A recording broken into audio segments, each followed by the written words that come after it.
gentlemen, turn up the sound system for the sound of the lady.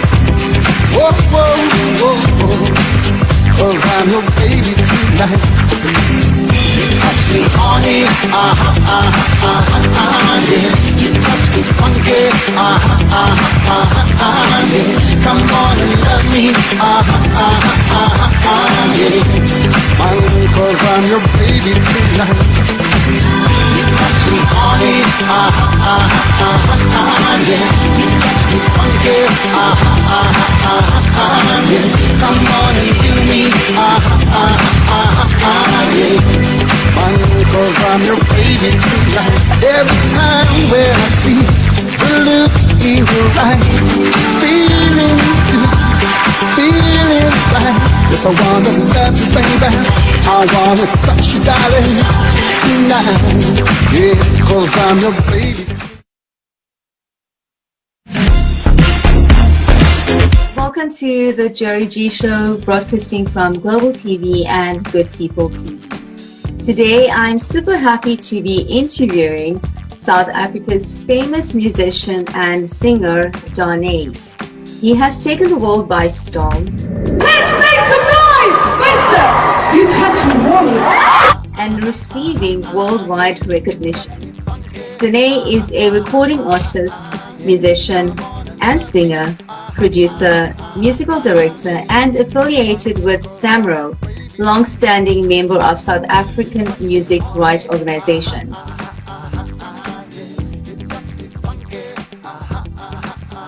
Distributors in Fast Street Records in Canada and Cape Town Sound in South Africa.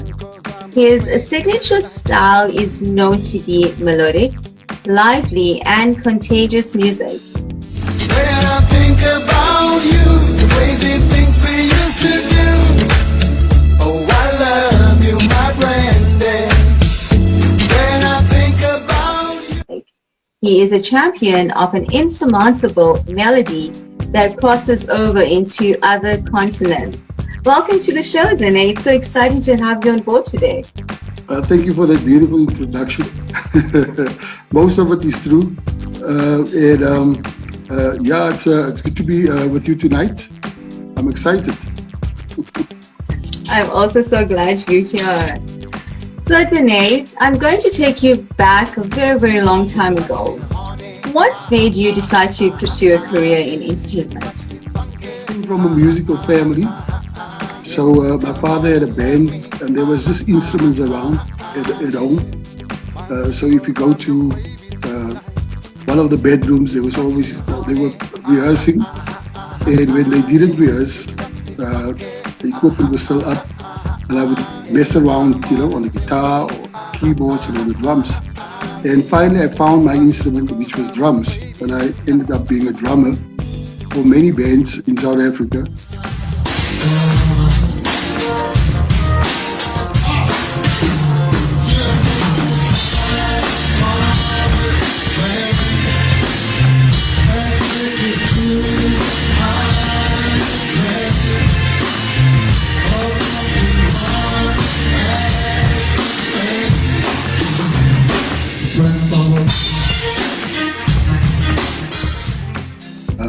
And from drums, but we were a singing family. Everybody was singing.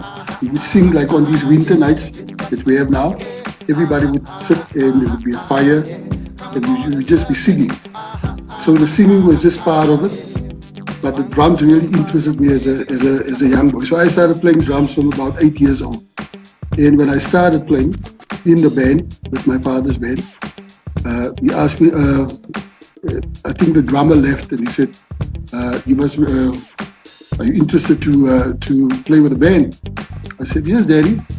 So we at the rehearsal on Thursday, and since that day I've just made music, till today. You have succeeded in the music industry, and I'm sure it consumes a lot of time, skill, practice, and dedication to develop a reputation as a musician. Let's talk about my favorite song of yours. The #1 song, You Touch Me. Making love, yes I wanna love you, baby. I wanna touch you, darling, tonight. Yeah, 'cause I'm your baby tonight. You touch me honey, yeah. You touch me funky, yeah. Come on and love me, yeah. Man, 'cause I'm your baby tonight. You touch me honey, yeah. You touch me funky, Is it You Touch Me Horny or is it You Touch Me Honey? Please explain the song. But you touch me, honey. But I don't know why people go to this horny thing. It's really, because I wasn't, thinking of that when I wrote it. Actually, just if you slow it down, it would be a love song. You say you touch me, honey. Every time it was a song on the beach where I was watching people on the beach when I wrote the lyrics, or when the lyrics came in my mind, and just seeing people on the beach, walking on the shore. Very simple lyrics that I wrote. And the way I wrote the song was actually I was performing on a backtrack, like solo gigs, and it was actually on every move you make, every step you make, every step you take, backtrack of the remix of Puff Daddy with the Sting song. And that thing was so long, it was 7 minutes long, so you could sing Stand By Me on that song, and you can sing every move you make, every step you take. But then there was like another 3 minutes left. And I started singing the song, You Touch Me. I didn't really sit down the traditional way, say, I'm going to write the song. Let me start with the lyrics, of a song and a melody in my head. It just came as and one day I realized I actually have a song here, and I felt it. I was driving and I could feel, I'm feeling the song at one of the gigs that I performed, and the people were into it that night. And I decided to go to a studio, a recording studio, and I took the same backtrack. I said, listen, you just record this. They must have thought this guy is crazy, because the music was on this backtrack and he's recording this. And he's paying them, he's paying us to do it. What's wrong with this guy? And then later on, I took that same thing, it was on that backtrack, to Universal Music. I actually had the audacity to do that, and I gave it to them to say, I want you to listen to the song. I think it's a hit. But they could hear every move you make with my lyrics on. And they said, no, they don't want to get involved in that. And a couple of months later, they must have regretted that, because it was the biggest hit that came from nowhere. It was the same thing that landed on their desk that they rejected, you know what I mean? And then it just blew up. I used to come to Durban all the time. I did the Shaggy tour. We started the Shaggy tour in Durban in 2001. It was just exciting, But it was like a veld fire from Cape Town, Port Elizabeth, to the West Coast, and then to PE, and then from PE Mthatha, and then from Mthatha I hit Durban, and it was like over, you know what I mean?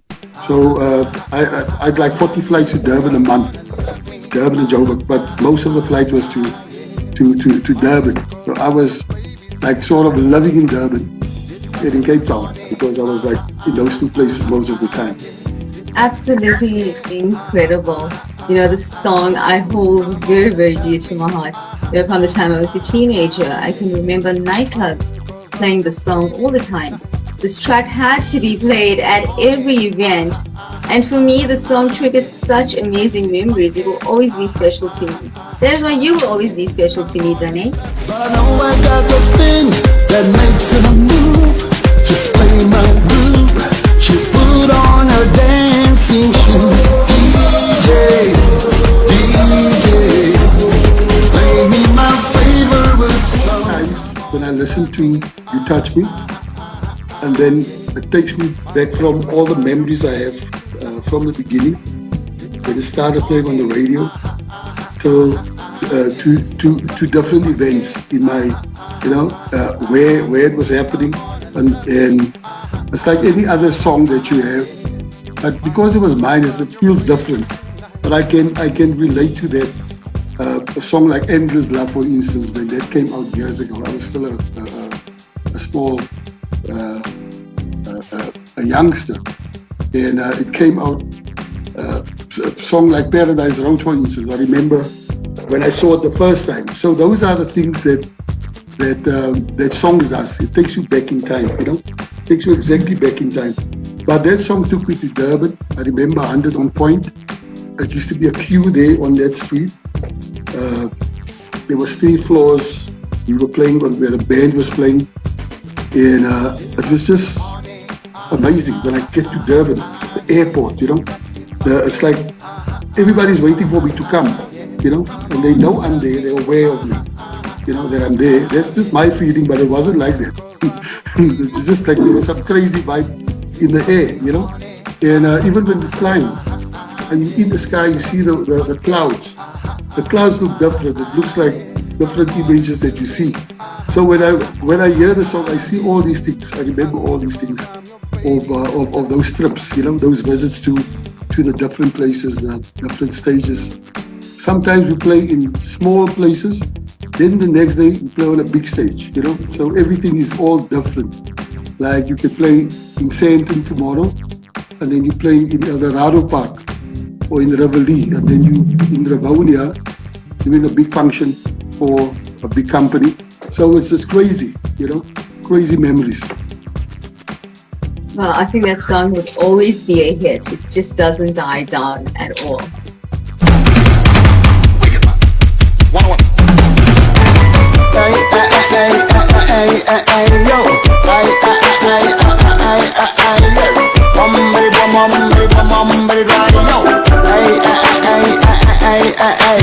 Who can make the girls fly? Who can make them girls fly? Who can turn them on? Who can turn you on? No other man in the desert island. Only Mr. Dawnay can. That's right, sing ladies. Who can make your clothes drop? Who can make your clothes drop? Anytime he wants. Following. No other man in the desert island. Only Mr. Dawnay can. No. Top of the okay. So what has been the best performance of your career so far? I think every your last gig is your best performance. So the last gig that you've done is the best, but you do get performances where it was just great, The people were into it. It was just magic. Maybe there were some people in the crowd that really enjoyed you, and you actually forget about the whole crowd and you're performing for them because they had an extra thing. So it's crazy. I didn't feel it in the last few places because with the COVID and everything, everybody's they got really loosened up like they used to be, the audiences and the crowds. So I think when people get back again, that is different. There's a place in, if you go to the West Coast, where there's a stage is in the sea actually. There's a big rock, like huge, It's called Jazz on the Rocks. So when I perform there, people camp with caravans and stuff in front.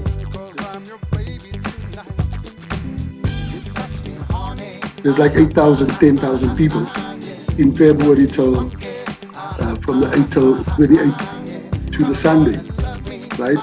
Every year, but they stop it now for 2 years. In 2020 was the last one. Last year was the last one. But you're so far from the people because there's some waves in front, in front of the stage. But it's just an amazing vibe. But they're there, the people are there. So it's like you're performing and there's nothing. It's like these shows we do on the internet, the online gigs. There's no audience, so you gotta perform. But I'm used to it because I've done a lot of TV shows. There's no people, it's just the camera guys and stuff. So I get myself in that zone. So you get gigs like that where there's the audience, you like them to be a bit closer to you so you can feel their energy and stuff like that. So it's all about the energy and what you give to the audience and what they give back to you. And that is like I say, everybody's sitting with masks sometimes, like when I'm doing gigs now. And it's just like, I just want to get it over and done with, So this, for the last gigs that I've done since last year, it was really, it's still not nice. People hasn't come back to that feeling that we had before. The COVID had really changed everybody's lives as well. And as well as, you had the opening for Shaggy's tour of South Africa, right? When Shaggy came down, you had an opening for him as well on the international stage, including signing deals with Warner Music UK. Well done, Dawnay. Yeah, that was great. I remember I was in Cape Town, and some friend of mine, he was also a promoter. He told me, listen, he's bringing R. Kelly down to South Africa. This was actually a funny story. And he's coming with a bus. He doesn't want to fly. So I said, but he's got this song, I believe I can fly. And then later on in that same year, just a few months later, after the meeting with this chap, my record company guys called me up and say, listen, they want you to perform with R. Kelly. I said, really? That's fine. I would like to perform with R. Kelly. That was before the stories that came out. We're talking 2001. And then Aaliyah died on a plane crash. And then they said R. Kelly's not coming anymore because Aaliyah passed on. And there was also the 9/11. So he was completely not flying, and there was going to be a ship coming 21 days with him to South Africa. And then he canceled it, and then Shaggy came. And then I said, now we're talking. So everything was on. The first show started in Durban. Now that day, this guy took me to the airport, and he got me there. We got to the desk the time the flight was leaving, right? So now, and on that same weekend, there was Rugby Day. The Stormers was playing there. The Stormers are from Natal, from Durban. So they're gonna fly to Durban. And the fans, and I missed my flight to Durban. So I couldn't get a flight to Durban, and I was open for Shaggy, but this was in the morning. Lucky I had a lot of tickets here. There's just a lot of tickets in my bag. And I said, okay, I'm gonna fly to Joburg and then to Durban. And that's how I got to Durban on time for the Shaggy concert. So it's all these things, that happens. It's exciting when you talk about it afterwards, but it was stressful because I know I was going to get like, how can I do that? You have to be on time. You have to be at that place. It's part of building something. And it was great. Durban was great that night. We had fun. At that time, there was a song, Michael Jackson song, Rock My World was also out at that time. And I was with, there's a place there in Durban, I think the Lagoon place, the Lagoon where everybody goes. The Blue Lagoon. We were going there. There was this Indian boy in the car, and this Michael Jackson thing is playing. But You Touch Me is there. And at that time, everybody just wanted to hear You Touch Me. And he stopped the Michael Jackson and said, go back to You Touch Me. It was just You Touch Me playing the whole night. I said, I couldn't believe how people can just play the same song over and over again. And so that was my experience on that first Shaggy concert in South Africa, the tour. Then from there we came to Johannesburg and then Cape Town. But it was great. Where were you? Very first time I heard it, I fell in love with it, and I still am in love with it. I can still have it on repeat.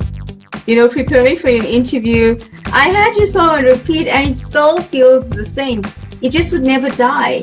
It's one of those old, will always be a classic song to me. Yeah, it was a blessing. God sometimes gives you something. When you get it, you don't see it. You see it like years and years later. Because every corporate function, still every club, if you just play it, the floor is full. Every DJ, the moment they want to get the people on the floor, they go to You Touch Me. So. And then everybody's on the floor, and like the party is now starting, Absolutely. So, Dawnay, what are your interests outside of music? I had two venues where I had like live music venues for people to dance, to perform, and stuff. So I've had about three places. The first one was the Band Cafe in Melville, and the other one was D-Bar, not far from Bedford View. And then Mangoes was the last one that I closed in last year. But when we went into the pandemic, so it was basically three places. So that was something I've done besides music, and then also with that comes cooking. So I've got a passion for that. So I cook a lot and grill. So because I had all these places, I trained myself to be a chef, to be a barman, and to be the entertainer of that place. I didn't need anybody. You know what I'm saying? If the barber doesn't come for the night, I'll be the barman. If the chef doesn't come, I'll grill your wings and your steaks. And if the band don't come, then I perform. So I covered those three things. You know what I mean? So it was a fun thing. It's still sometimes when I tell people, "You really doing that? Serving people drinks at the bar?" I said, "Yeah, I'm still the boss. I just take my authority from a different place. You know what I mean? But sometimes you just sit there and give orders. Do this, do that. You guys must go on now. It's time for the first set, and check the drinks now, a little bit more, that kind of thing. But when you're doing it, you're learning, and it's fun. And like, I won't open a place anytime soon now. So I'm just focusing on the music now, again, like 100%, putting all my energy in that. So I enjoy when I hear those places, what I've learned, like there's a lot of stuff that you learn, and then some stuff you just like, you don't use it anymore, and it's just a wasted thing. Like my drumming is basically, sometimes I feel it's a wasted talent, because I have to be in the front, singing in the front, and hire a drummer to play for me. Sometimes I play, but it's not the same, because people want that energy from the artist when you're performing. So, but it's always good to learn new things, So that's what I've been doing in my besides music. Okay, it's so interesting, especially with you cooking.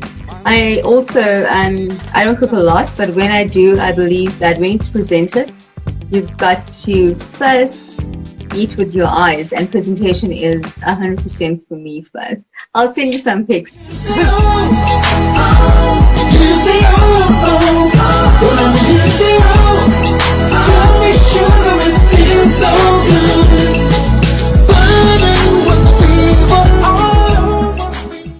So, what do you feel is the best song you have ever released, and why?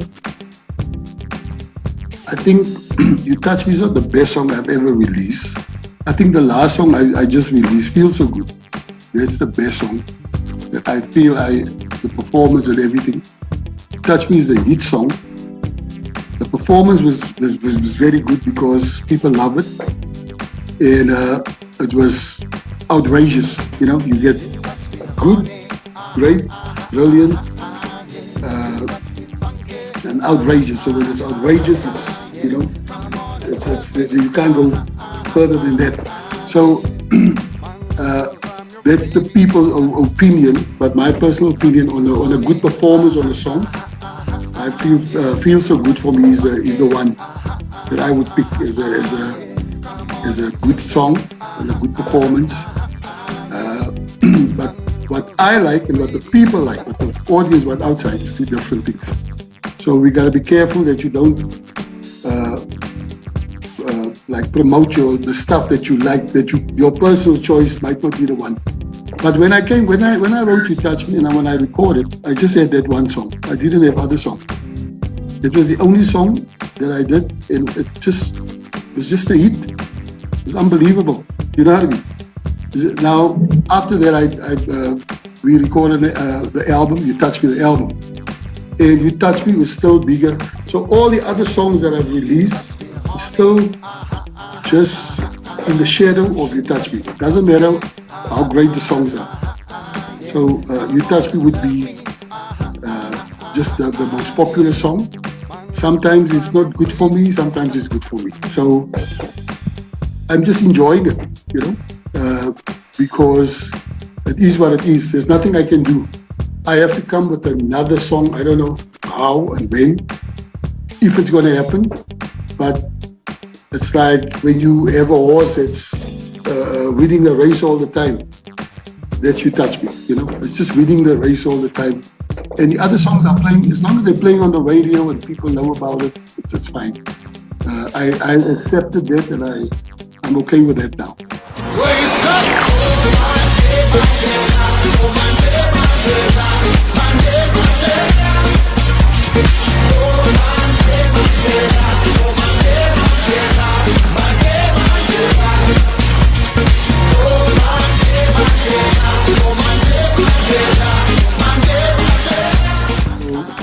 Feel So Good is my choice over good song that I released, but the popular song, most popular, that the people want is You Touch Me, still today. You know, all of your songs sends out happy vibes that makes a person vibrate of happiness senseless. So, Dawnay, who is your greatest influence in the music industry? There's a lot of people. From producers to musicians. Everybody normally goes to Stevie Wonder, Earth, Wind & Fire, and El Giro, and all those folks. So yes, they were from a distance. They were, you know. Then we had our local guys, the guys like Jonathan Butler. I think he's a great inspiration for me as a South African. And him being a South African, which is in another country, in America now for many years, and to London. And I always believe when people can show other people that you can make it in this business, you can excel and you can happen, that's an influence for me.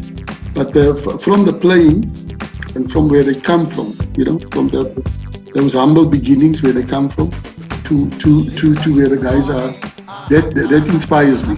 So I think Jonathan Butler is one of the guys for me. He didn't go to exile. Clive Kohler is a South African guy. He ended up having Britney Spears and a lot of people on his label, right? Jive Records. So he's a South African guy that used to stay around the corner from where I'm living, not far from where I am, and he built one of the biggest record companies in the world, and he sold it. Britney Spears, R. Kelly, they were all there at Clive Kohler's company, the South African guy. So a guy like Clive Kohler is somebody that inspires me. A Johnny Clegg type of person as well, that's playing that music, believing in that music from KZN with the Zulu guys there, you know. The guy that was playing guitar with him, and then they stick to that thing as friends, but he's business minded, and he takes it, he puts it together, and he end up conquering places like France and some places in Europe. That is very brilliant for me. I feel the exile guys that went overseas were feeling sorry for them, you know what I mean? And but the guys that actually left, like when you leave, like even a lot of the guys from a lot of black Americans, they're happy that they're in America, or that the slaves came to America and they are now multi-millionaires, you know. It wasn't going to happen if that history didn't take place, if you understand what I'm saying. So a lot of the stuff is like, if you're going from the country that we had, Jonathan Butler guy went from South Africa to that place. And so that I think he's a great inspiration. But I don't really have and focus on people. I look just at everybody and say, that's a good inspiration, that's a good song, that's a nice song. So somebody really needs to, I used to be a fan of a lot of bands many years ago, but not anymore. I'm waiting for something that really can really hit me, you know what I mean? And I haven't heard anything like it in years now, to be quite honest. Absolutely wonderful. Well, Dawnay, you can wait for my record coming up soon, right? Your record, when is it coming out? Very, very soon. I can't wait. Okay. So, Dawnay, lastly, what is your message to your fans? A message to the fans is to, let me just think, I got a lot of messages, is to, like in this time that we were, pandemic, a lot of people lost jobs, they lost cars from the banks and stuff. And my message is to say we need to change our mindset.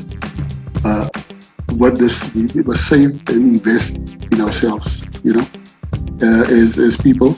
And as you know, a lot of those big companies disappointed a lot of people when they were supposed to pay them out or give them money during this time. They didn't do it.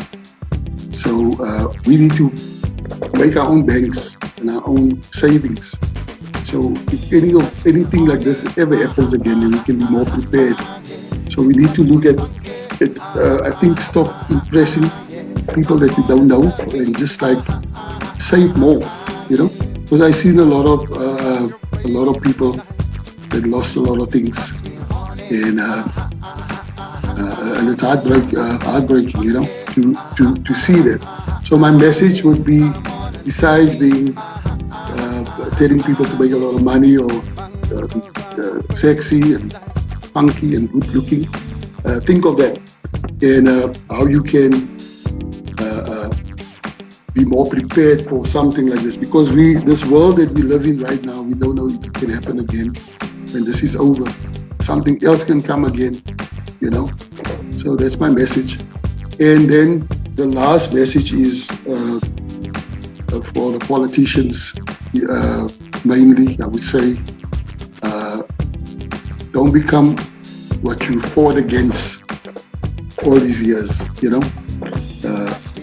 Because a lot of people change, they're fighting for stuff, and then when they're in office, then they change, and they just sort themselves out, and they forget about the people and about our fans and stuff like that. So that's my message to the world.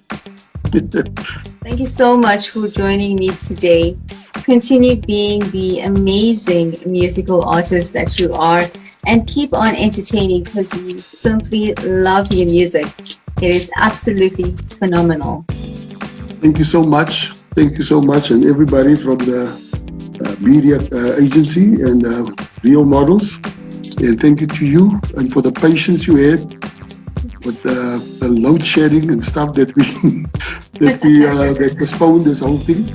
And finally it's done, and I'm looking forward to watch it. You're gonna let me know.